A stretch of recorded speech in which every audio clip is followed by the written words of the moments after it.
Welcome back to my YouTube channel. I hope you're all doing extremely well. I wanted to do a Q&A today, as you can tell from the title, and yes, I cannot wait to get into these questions. You guys are so good. Let's get into it and yeah, get it underway. I don't know if anyone's the same. I've actually taken my case off my phone when I work throughout the day.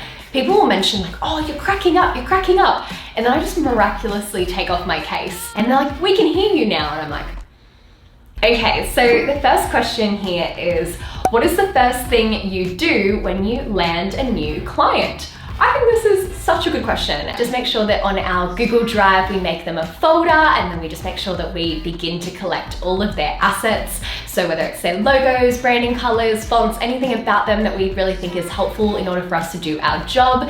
And then of course, just really being highly communicative when we are kind of onboarding this client and letting them know what we need and by when. And then just making sure that we're super aware of the best way that they like to operate. Some people love phone calls, text, emails, face-to-faces, well, as much as a face-to-face that you can do at the moment, maybe a Zoom call. And so we just like to really get to know what works within their like days and what works within the way that they like to communicate. It actually is quite a balancing act to onboard a client, but it is probably our favorite thing to do because it's really exciting to then have a new set of things to do in our day to really help them get to the next level. So hope that answers that one.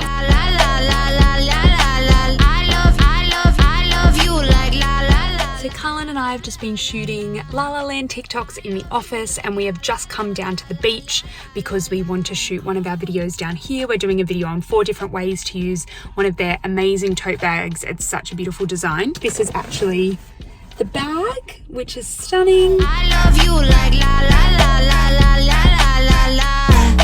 I love you like... Do you get up the same time on weekends as weekdays? Probably no. I would say that during the week, I'm usually up a little bit earlier. So I like to kind of get out of bed maybe around 6:30, 7. I definitely don't have like an absolute set time that I'm up every day, but I do tend to like when it's around that time. And then for weekends, I'm pretty flexible, pretty lazy.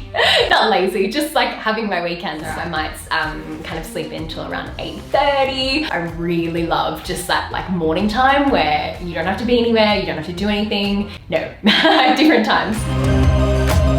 What's trending in terms of transitions, what's hot right now, and then building that into a creative concept. We actually just started with a discovery page and looked what's trending, what's popular in terms of fashion globally, you know, what's turning in terms of hashtags, in terms of transitions, in terms of music, in terms of creators. But if you start from the platform and what people are engaging with and what's trending right now, and then you build your concept around that, you get much more engagement on a platform like TikTok rather than just using some other social platforms where you typically come up with a creative idea and it's an afterthought. You're just using the platform to disseminate your message and pushing it out to the masses.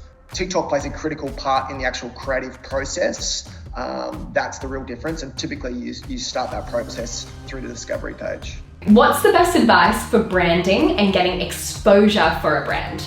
Okay, well, I'll answer the first part of this. So what is my advice when it comes to branding? I think it is getting really clear on who you are and who you aren't, and then who your target customers are and who they aren't as well. Because then what you can do is really flesh out then who your brand personality is, build out like a mood board of just like the different elements that contain your brand. Like, is it that you are quite a sophisticated brand? Does black and white tones really stand out and achieve that? Or are you more exciting and daring as a brand, and you need to bring like colorful, you know, pops of color into the way that you do things? And then just what you guys stand for. I think it's really important that it comes from a really authentic place of who the brand wants to be, and then kind of work your way out from there. Then when it comes to exposure, so there are many ways that you can diversify your marketing activities in order to get more exposure. I am a big believer in the fact that marketing is a little bit of a volume game, and that you do really need to diversify and see what works and what actually produces you the most volume and the most relevant traffic to then achieve the certain objective that you're trying to do. Look at what has really worked among like other people in your market. Like when I say other people, I mean like other competitors in your market,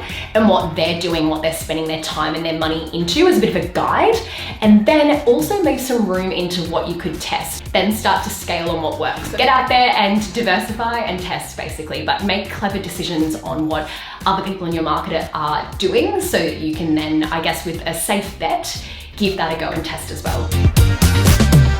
Hey guys, it's Rach from Bonnie Media. We are shooting the teaching tools again today. We do a shoot every single Friday. We are doing a little bit of a teaching lesson. We think it will really go well on the feed.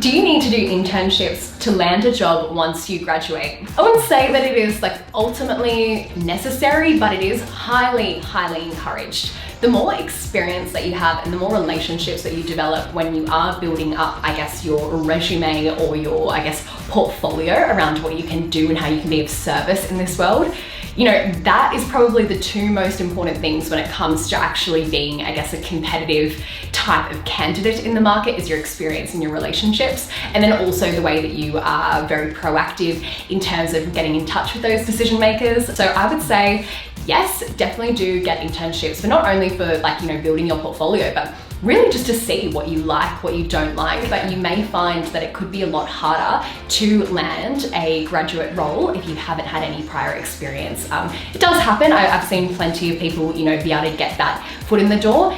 I have found though that it does take them significantly longer, and I think if you can get a leg up getting some internships, you'll also feel a lot more confident going into this graduate role full time. It's Gabby from Bonnie Media. I want to take you through some Bonnie Media content creation today and what we do behind the scenes to bring our Instagram feed and our Instagram stories to life. This is later where we can plan and preview all of our Instagram posts going to the Bonnie Media feed. Basically how this works is that we can upload all of our media and content here, and then we use the calendar feature to drag and drop posts into here. So you can see we can drag and drop Bonnie in here, schedule her a post for today, and type our caption in there. And the best thing about later is that we can actually preview what the feed will look like before we post anything. So these I can actually chop and change and move around and see what would look best in terms of layout. And this is what the feed will end up looking like. So we have our 3 rows of black, 2 rows of color, so yellow. Then we do our 4 rows of white, 2 rows of color, so we've got the beige, 4 rows of black, and then that process continues. And this just makes it look really chic and portfolio-esque. How can you market to get people to join Zoom classes? I can think of many people at the moment that are utilizing Zoom as a way to really connect with their audience or to potentially a new audience in order to, I guess, fulfill their service. And, you know, hats off to them as well that they're able to innovate and create that for their business. It's important that we don't just always go out for the ask, but first of all, we give value, we give education, and then let them know that, you know, there is a Zoom class available for the service that you offer. I think that kind of approach is a lot more warmer, it's a lot more friendlier, and it's a lot more authentic as well. Or perhaps it's something where you need to do some advertising. Maybe you need to, you know, have something visible on Google or on Facebook or on Instagram or on TikTok, who knows, to get your services out there. But I would say number 1 is to build your relationships to be really strong. All right, let's decide on this third goal because you have some extraordinary goals. I'm very beyond impressed with these. Grow Bonnie Media to 1,000 followers, 2% engagement rate, join 20 marketing groups and post in there weekly. Now, I understand the goal behind this, and I think it's really good. And I think you've really, and me included, have switched on about the importance of community and how good it's been for so many of our brands that have built a community and a loyalty behind their product, how good they are going at the moment versus the people who haven't invested in that and how much of a struggle it is. So I think it is super important that we do focus on community building. Where would you like Bonnie Media to be in 5 years' time? I can see it continuing to grow and continuing to flourish, and for us to, you know, even quadruple the team. I know that sounds quite ambitious, but I really do see it. I think we've gotten here relatively, I wouldn't say easy, it's been hard work, but I would say that it's come so organically because we've come from such a good intent. You know, I love looking at other agencies that have, say, a team of 30, 40, 50, and I know that sounds